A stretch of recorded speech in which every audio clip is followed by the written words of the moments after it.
So I want to share with you one simple concept. If you use this, I promise you, you will sell more final expense life insurance because you can understand what the value is. If you're tired of hearing, I'm not interested, or I'm going to keep thinking, or I'm going to keep shopping around, you need to understand this one concept. It's going to absolutely change your sales process and help you make more money as a life insurance agent. I'm making this video because I'm sending it to one of my agents who just had the situation. I'm going to coach him through it so that you can also use this in your business and as a life insurance agent. So what just happened? So what happened is a lady called in. Her name was Miss Betty. Let's say Miss Betty. Miss Betty called in. She says she's looking for more life insurance, right? So she's calling in looking for more life insurance.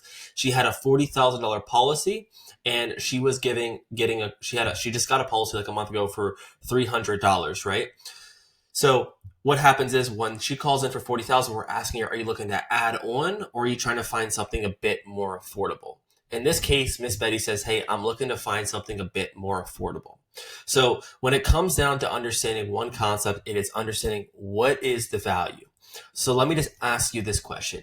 If I try to sell Miss Betty a policy for $346 when she's already paying $303 with a company, will she buy this life insurance? The answer is no. Why? Because there's no value.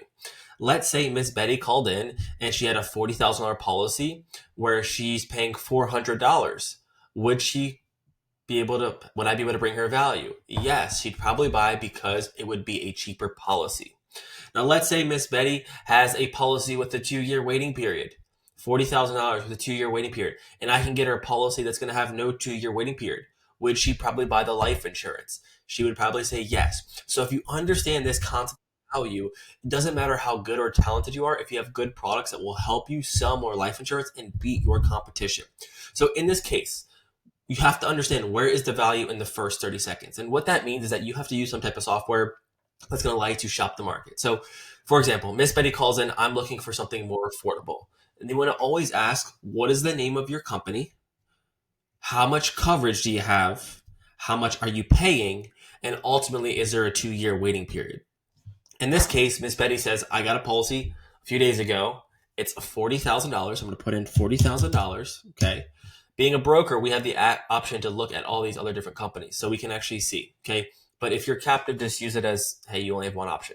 So we put in how much she has, 40,000. We put in her sex, so she's a female, and then we put in her age, and we put in a random height and weight, and she's not a smoker. When I hit get quote, I can then establish what the value is. In this case, I ask her, are you looking to add on, or are you trying to find something a bit more affordable?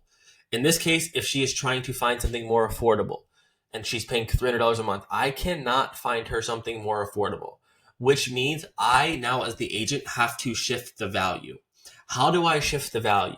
That is by asking a question and being honest. So, Miss Betty, you are in a really good position with, let's say she's with Aflac, right? It's a great company. Now, I can't put you in a cheaper policy, but I'm assuming, do you feel like you don't have enough life insurance? Okay, let's say she says yes to this. She says she doesn't have enough. So now my value switches from she said she wanted something more affordable, but I asked, does she not have enough? She wants more. Now she wants more coverage. So now we can go off the value proposition that we're going to add on to our coverage. And this has to be established in the first 60 seconds to 90 seconds of your call. Because if you don't have clear value propositions, then you can't help people the way that they want to be helped. Okay. If someone comes in, let's say you sell cars and, they drive in with a 2025 Toyota Sequoia, and that Toyota Sequoia costs 60,000, and they're like, I want a cheaper car, and all you do is show them cars that are like $80,000 to $90,000. Do you think they're going to buy that car? No, because you're not selling off their value. And it's the same thing here. So there's value propositions. So always, always, always in the first 30 seconds, understand, are you trying to add on? Okay. Are you trying to find something cheaper? Or are you trying to replace and have something without a 2-year waiting period? Or are you just trying to cover your funeral expenses? And if you can do that in the first 30 seconds or so, it allows you to understand how to structure your value. Now, the problem is this. Let's say Miss Betty calls in and she says, I want to get a cheaper policy and it's 30,000, right? Let's say she's 30,000 and she's 56 years old, okay? And we're looking at the toolkits, and here's some carriers that are available for someone's height and age here. Okay, so let's say she wants 30,000, but let's say she has a policy with Transamerica for $105, and she's perfectly healthy. Do you think she'll buy if I can get her policy with Royal Neighbors for $78? The answer, absolutely. So do I need much selling? My discovery changes. My discovery is simple. Okay, why do you want life insurance? If I can help you find something cheaper, would you want to do it, Miss Betty? Yes. It's a quick transaction. Well, I found a better option, and then you can go into the sales call within 7 to 10 minutes, and it's a quick sale. Let's say I call in, Miss Betty wants something cheaper for $30,000 and she's paying $71. Do you think I can find her anything cheaper? No. So I'm going to reposition the value at finding something that's going to be extra. And if she says, I don't want extra, then you can't help her. You can't really find value, and you're probing and asking, do you want extra? She says no. We can't force or create, we can't just force value. It has to be created or it has to be manufactured by the client, not us. Because again, if I went through the whole sales call and she's just trying to find something cheaper and I can't find her anything cheaper, is she going to buy? No. How about this situation? Miss Deborah calls in. She has 30,000. She's 56, and she got a policy for, let's say, $105, and it has a waiting period. If I could find her something cheaper and without a waiting period, do you think she's going to buy? The answer is simple. It's a yes. She would do that because it's a no-brainer. When you're selling based off of logic, this is how you do it. It's based off value creation.